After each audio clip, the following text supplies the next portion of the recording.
Well, folks, I tried. I really did.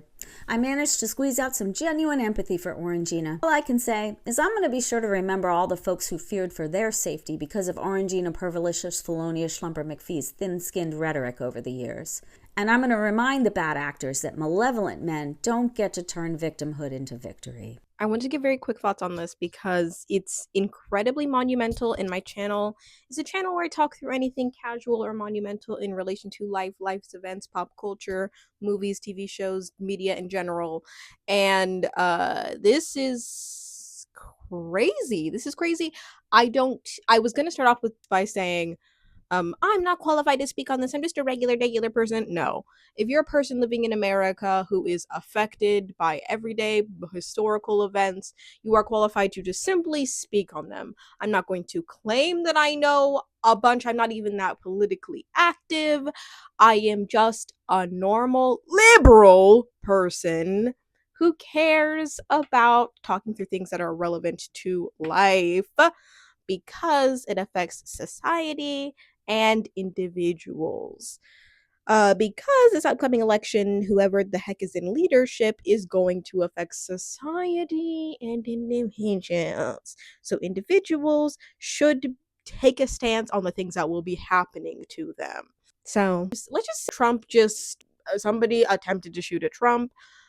I've been seeing on TikTok there are many different mixed reviews, especially coming from I'm on the most liberal side of TikTok, okay? I'm never ever going to be on like, well, this was really devastating for I have little to no sympathy for Trump just due to the fact that this man has said so many egregious things about so many people in society that people do not care about, that all of a sudden, oh, when it comes to our king, when it comes to you guys as king, all of a sudden it's like, oh my god, they would try to take us down in any way, shape, or form, which is crazy because the call was coming from inside the house because a Republican was the shooter. This is just it's like crazy. It's like, thank God, right? Like, thank God the shooter was a Republican. It's just insane that this is our world, right? It's just insane this is our world. I don't condone violence. I don't promote violence. I don't feel good about anything violent happening to anyone.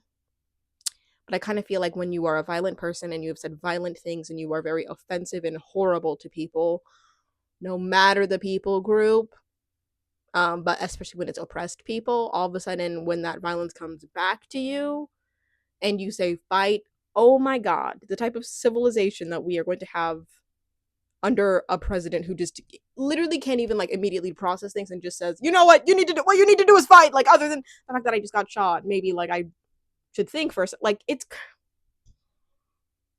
just I the levels of violence in America and the passion behind that violence and the passion behind hate is so disappointing and so deeply American that people think that it is the most American response after an act of violence to react with more violence.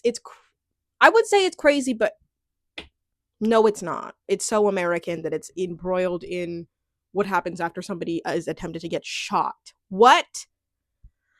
God, like, okay, I turned off the comments in my other video because that was a very deeply personal thing that I wanted to say and I didn't care for discourse on. I don't really care for discourse as it relates to people disagreeing with me on this one, but I will keep the comments open because it won't really affect me either way.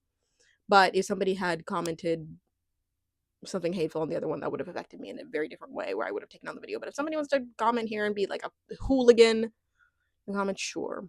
But I just want to say, this is like, what the heck are we doing? And I'm not saying we as in like the people that I identify with, the people who I'm voting with. I'm not saying what are we doing? Because I feel like there's a lot of people who are Democrats, very liberal, who are very much focused on peace. And anybody else, I just feel like, and this is a general statement, okay? I am generalizing. But from what I've observed, why is the state of the world so incredibly violent to where if an assassination attempt happens, the first response is, I really identify with this TikToker who posted a TikTok that I agreed with like if not most things, then everything she said. So I'm just gonna leave that here, but I wanted to give my thoughts uh before I shared this, because I always knew I was gonna share this because I just think it's like amazing. And yeah, wherever you are, whoever you are, whatever you're doing, please watch this. Well, folks, I tried. I really did. I managed to squeeze out some genuine empathy for Orangina, and I thought I did a pretty good job. And then I made the mistake of looking at Elon's ex, and I remembered why the right is not compatible with empathy. And then I remembered Paul Pelosi getting hit over the head with a hammer and mocked by Schlumper and Company. I remembered the image of bound, gagged, and hog-tied Joe Biden that Schlumper tweeted to the world. I remembered the assassination threats against Michigan Governor Gretchen Whitmer, and how 1 in 6 election officials have experienced threats because of their job, ranging from death threats that named officials young children to racist and gendered harassment by the right.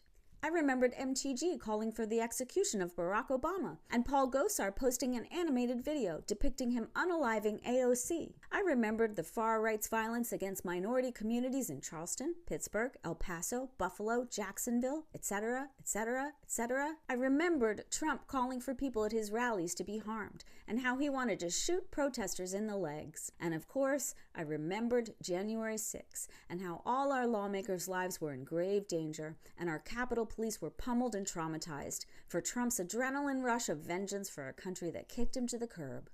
I remembered E. Jean and dozens of women who faced violence at Trump's own hands. And then I caught wind of J.D. Vance and all the wannabe up Trump's ass peanut gallery, who waited about 2.5 seconds before claiming that Joe Biden's campaign rhetoric led directly to President Trump's attempted assassination. And Representative Mike Collins going one step further, claiming Biden sent the orders. I remembered lock her up and knock the crap out of them, and good people on both sides, and when the looting starts, the shooting starts, and stand back and stand by. And I remembered that between 2013 and 2022, 75% of murders committed by extremists were caused by right-wing extremists, with only 4% caused by left-wing extremists. Of course, I don't advocate, celebrate, or condone violence. That's what the other side does.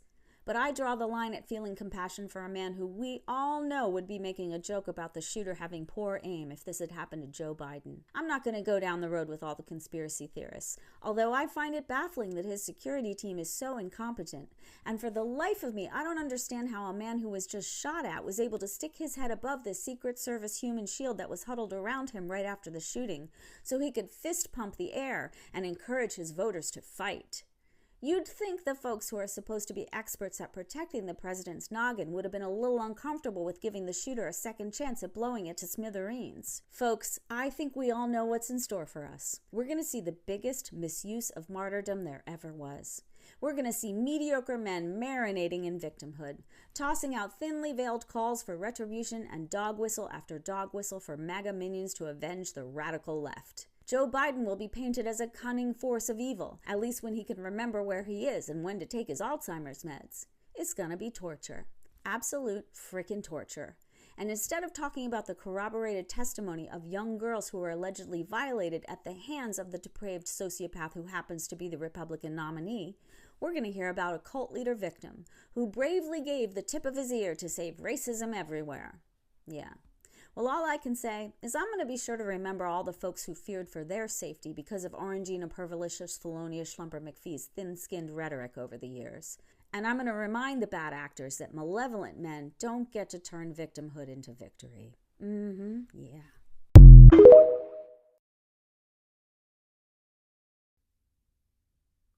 I hope you have a great morning, afternoon, or night with no violence and peace.